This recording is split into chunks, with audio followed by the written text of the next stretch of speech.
Good morning, everybody. This is Stephen Pugh of the Home Bible College. It's June the 12th, and we're continuing our readings in Job chapter 4. Now, Job chapter 4, in fact, the whole book for me is a book that I come to with a certain amount of apprehension. And the reason for that is very simple, is that it is a book that is highly intellectual. It is a book that is full of intelligent discussion. It is a book between men that are very erudite, and they're very intelligent, and they come to understand and to discuss with one another the ways of God. And the discussion is all about the things that have befallen Job. Of course, they are not aware of anything that God has said or as Satan has said. They're just trying to understand what's going on in the life of Job using the very best of human wisdom to fathom it. So let's turn to chapter 4 and let's read a little and we'll talk about it together. Eliphaz the Temanite answered and said, "If we essay to commune with thee, wilt thou be grieved?" Look, if we're going to talk to you, will it upset you? But who can withhold himself from speaking? I'm just bursting to tell you what I think.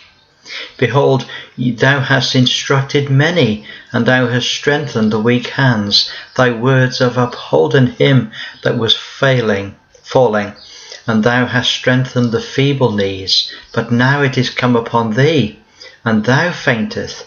It toucheth thee, and thou art troubled. See, what Eliphaz is saying is, look, you've always been a teacher of people. You've always been one that brings comfort and understanding to the weak and to those that are sick. And now it's come to you. And we want to speak to you now, because now trouble has touched you. Many a man, many a woman, when they're in full health, everything is fine. But when their health fails, when old age creeps on, when pains come, when sickness comes, or when disease comes, then a person's faith is really tested. And in Job's case, it's great to tell people all about God when he's well. But now there comes a time when he's unwell. What will he do then? And so Eliphaz says, "Remember, I pray thee, who ever perished, being innocent, or who were the righteous, or where were the righteous cut off?" You see, so Eliphaz is coming along and he's saying, look, these things don't happen. These things just don't happen. The righteous are not cut off. God doesn't allow that to happen. And it isn't the innocent that ever perish. You see, Eliphaz is looking at everything in a very simplistic way. He's seeing only what he feels. And of course, in the Old Covenant, and this is way before the Old Covenant, this is in the covenant of Noah, God always disciplined men through the troubles and the sicknesses of life. The trouble is that on this occasion they're not the result of sin. You see, and this is going to prove the point that not all sickness it comes as a result of sin. This can come from other sources. It can come from evil. Okay. Verse 8, "Even as I have seen, they that plough iniquity and sow wickedness reap the same." And so Eliphaz is going to give a long diatribe here about all that he understands. But it is an oversimplistic view. And in this particular case, it is inappropriate. He talks about a dream that came upon him of a ghost that he saw in his sleep. He says, "The hair of my flesh stood up. It stood still, but I could not discern the form thereof. An image was before my eyes. There was silence, and I heard a voice saying, Shall mortal man be more just than God? Shall a man be more pure than his maker? You see, what he's saying is this, is that you don't think that you've sinned, okay? But you must have done. You must have done somewhere. You think that you're righteous, you think that you're upright, but somewhere along the line you've done wrong. That's why these evil things have come upon you. I won't go into every word that's said, but we're just looking at the main points. So he says, call now, if there be any that will answer thee, and to which of the saints wilt thou turn? For wrath killeth the foolish man, and envy slayeth the silly one. I have seen the foolish taking root, but suddenly I cursed his habitation. His children are far from safety, and they are crushed in the gate, neither is there any to deliver them. Whose harvest the hungry eateth up, and taketh it even out of the thorns. The robber swallows up their substance. Although affliction cometh not forth of the dust, neither doth trouble spring up from the ground. He's saying, look, these things don't come from nowhere. You see, God deals with men according to how they live and what they do. And if you're suffering, it's because you've sinned. He says in verse 7, he says, man is born unto trouble as the sparks fly upward. I would seek unto God, and unto God would I commit my cause, which doeth great things and unsearchable, marvellous things without number. He gives rain upon the earth. He sends waters upon the fields. And he says, and he disappointeth the devices of the crafty, so that their hands cannot perform their enterprise. They meet with darkness in the daytime, and grope in the noonday as in the night. But he saveth the poor from the sword, and from their mouth, and from the hand of the enemy. So the poor hath hope, and iniquity stoppeth her mouth. So what Eliphaz is doing is he's describing in very simplistic terms how the world is. And he's saying those that do right get the blessing of God. Those that do wicked receive his judgment. Verse 17 is my password for today. He says, happy is the man whom God correcteth. Therefore despise not thou the chastening of the Almighty. For he maketh sore, and bindeth up. He woundeth, and his hands make whole. People quote this as being some wonderful statement of God, but it comes from Eliphaz.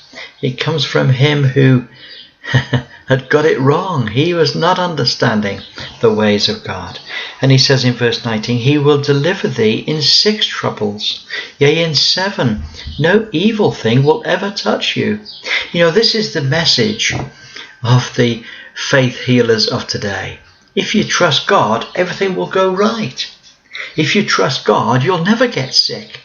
If you trust God, you'll never get cancer. If you trust in God, everything will go well, and you'll be wealthy, and you'll have children. That's not truth. That's not the truth. This is an oversimplistic understanding of how life is. Now in chapter 6, Job answers him. Verse 1, Job answered and said, Oh that my grief were thoroughly weighed, and my calamity laid in the balances together. For now it would be heavier than the sand of the sea.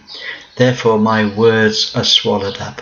For the arrows of the Almighty are within me. The poison whereof drinketh up my spirit.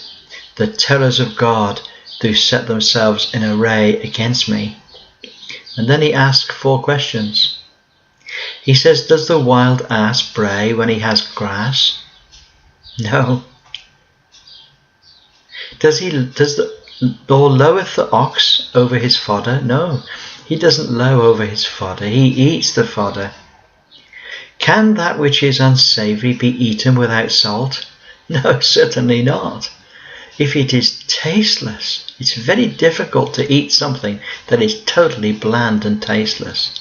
And the last question, my favourite. Is there any taste in the white of an egg? And the answer is no, there's no taste in the white of an egg. What Job is saying is that I have a spiritual taste. I'm able to discern between what's good to eat and what's not good to eat. And when the wild ass brays, or when the ox loweth, it's because he's hungry. Because he's hungry. He says, the things that my soul refuseth to touch are as my sorrowful meat. Oh, that I might have my request, that God would grant me the thing that I long for, even that it would please God to destroy me, that he would let loose his hand and cut me off. You see, Job has got very low. He says, if only I can just die, then all this trouble and all this pain and all this anguish would come to an end. And then should I yet have comfort, yea, I would harden myself in sorrow. Let him not spare, for I have not concealed the words of the Holy One. What is my strength that I should hope? And what is my end that I should prolong my life? And so he goes on and on. It's just absolutely fascinating. Job opens the secrets of his heart. That's the point of the book of Job. He opens the secrets of his heart. He answers the foolishness of Eliphaz. And he expresses his own understanding.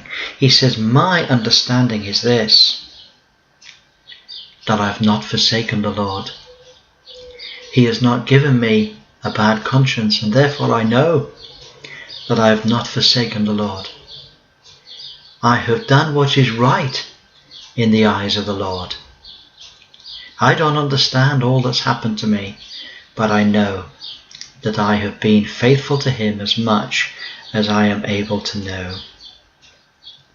And so he goes right on. Let's read a little bit. Let's break in a little bit. Verse 27. Yea, ye overwhelm the fatherless. You dig a pit for your friend. Now therefore be content. Look upon me, for it is evident unto you. For it is evident unto you if I lie. Return, I pray you. Let it not be iniquity. Yea, return again. My righteousness is in it. Is there iniquity in my tongue? Cannot my taste discern perverse things? So what he's saying is this. He's saying, you know, you're some friend. You dig my grave. He said, I know. I can discern and I can taste what's good and bad, and I can discern what's righteous and what's evil. I can discern, you know, when people are giving me advice that's not right.